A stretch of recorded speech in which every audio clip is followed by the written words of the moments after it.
Its beaches are the stuff holiday brochures are made of, and tourism is a major money spinner for one of the world's poorest countries. But Kenya's tropical paradise hides a dark secret within. We've been on a harrowing journey.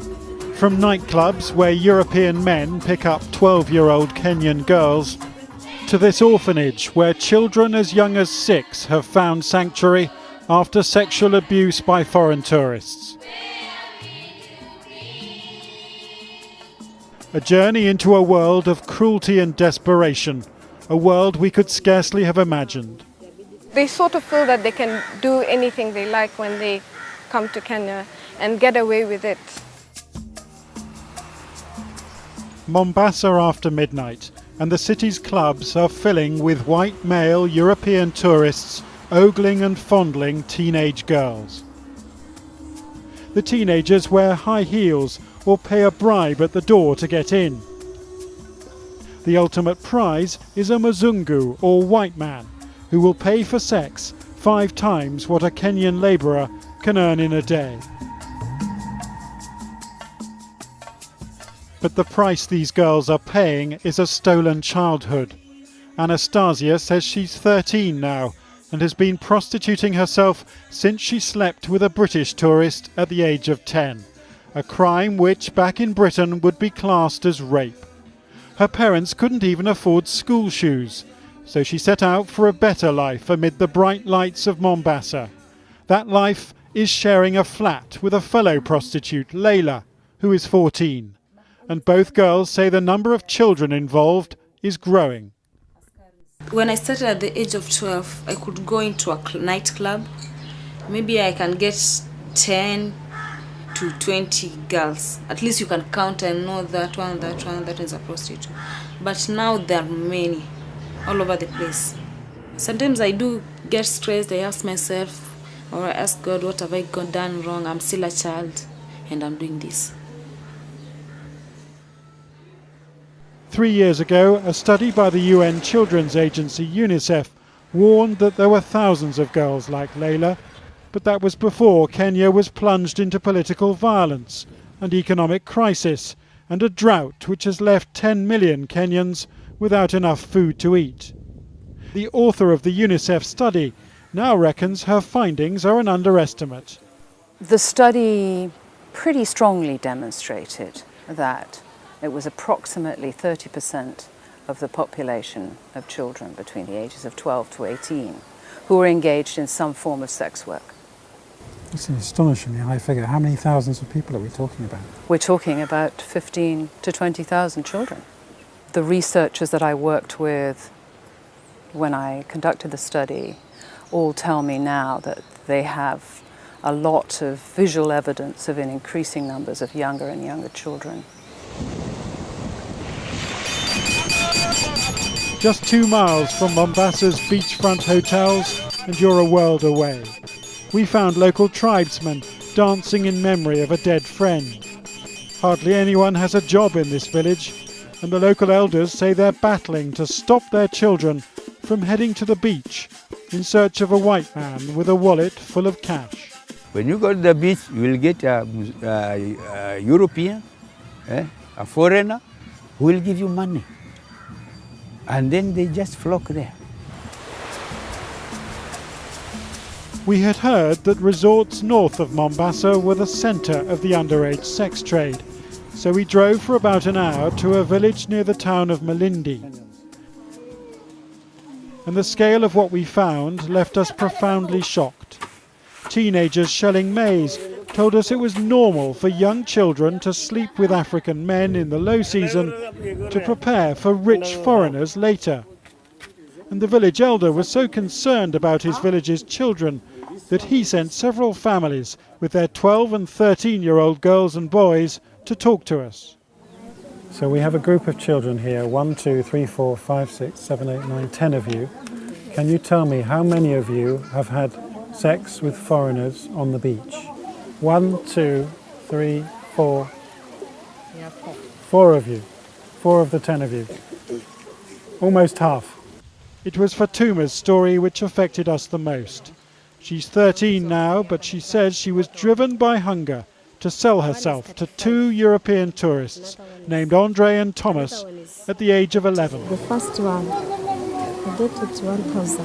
1,000 shillings, so that's £10. Yeah. And the second man? The second man, that day I didn't get some. He gave me 500. He gave you 500. 500, so £5. It's very sad because my body is the temple of God. Your body is the temple of God? Yes. With her mother's permission, Fatuma showed me the beach where she sold her body to the 2 white men. She told me about her routine on Sundays.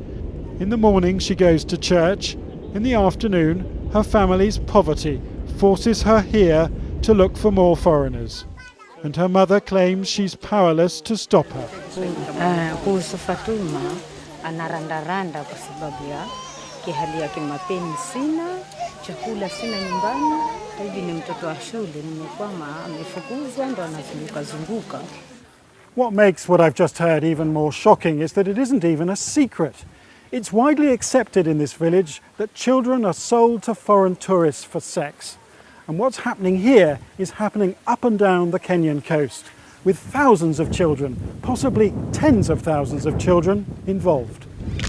There are pockets of resistance, like this girls' football team set up by a Kenyan charity. Its motto, "My God is my strength, not my white man." But the school teacher in charge admits that 16 of the 35 girls she trained last year are now back on the beaches, selling themselves. They take the child of Kenya just because we are poor. They misuse the child. Personally, it hurts me. I feel pain.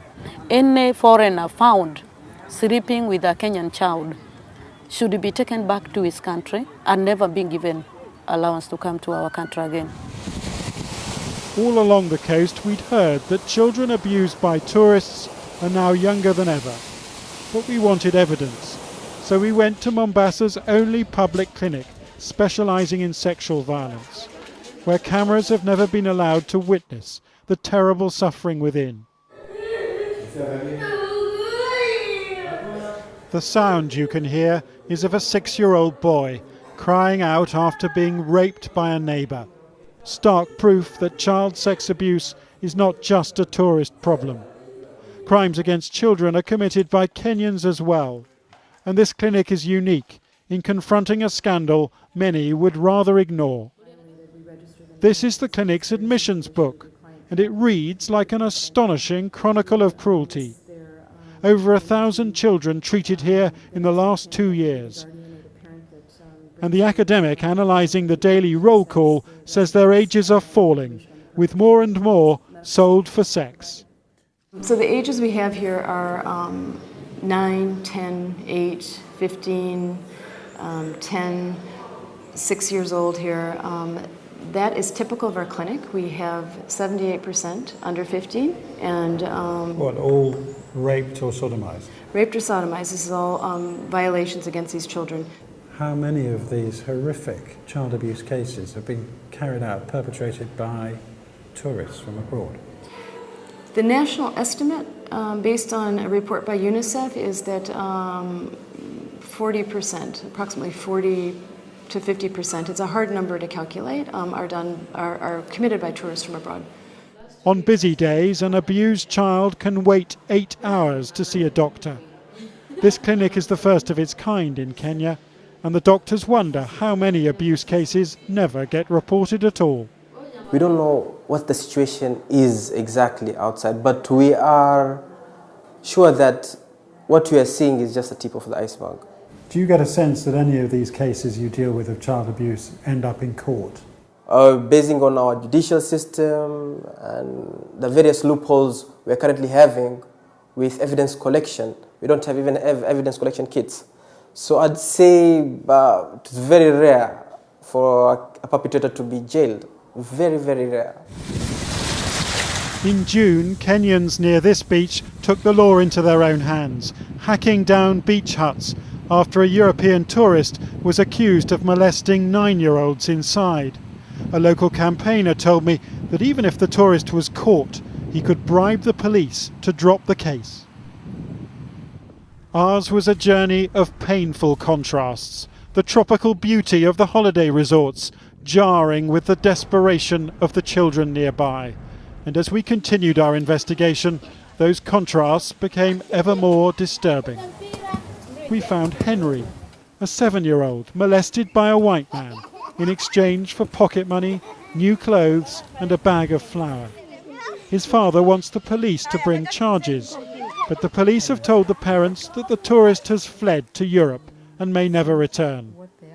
And in a mother's proud face, we saw a family struggling to keep its dignity. Na kama hatuwezi kujua atakuja lini, na kama hatakuja itabaki hivyo kwa sababu hatuwezi kujua atakuja lini.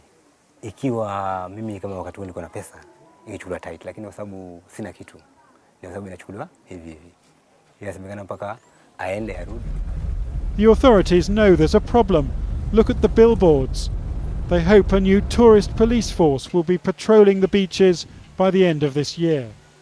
But this is a country which fears that any attack on its reputation and innocent tourists, the vast majority, could be driven away. We are going to take strict action on defaulters or criminals who are taking advantage of young children. As a parent, as well as a country, we cannot afford abuse of our children. At the same time, if it is publicized, blown out of proportion, it will destroy the same effort of eradication of poverty by destroying tourism. But parents and charities say the time has come for the truth to be told. This church orphanage is sheltering a 6-year-old girl who has told her carers about her visits to hotel rooms and being filmed for pornographic videos. And the charity worker who rescued her says the abuse probably began at the age of 3. The doctor said she has some whip-like lashes on her back, and she had a vaginal injury as well, and there's some sodomy as well. And she's just 6 years old? And she's just 6 years old. And as far as we know, do we know who carried this out? Who committed this crime? She says it was, Mzungus. White men. White men, yeah. Laws are going to get stricter, and they can't go back to their families pretending not to be pedophiles anymore. And we're going to wind up in jail eventually. This little girl is now safe, no longer refusing to eat, no longer expecting to stay up all night. But up and down this 300-mile coastline, Kenyan children are suffering, their stories still untold. Jonathan Rugman, Channel 4 News, Mombasa.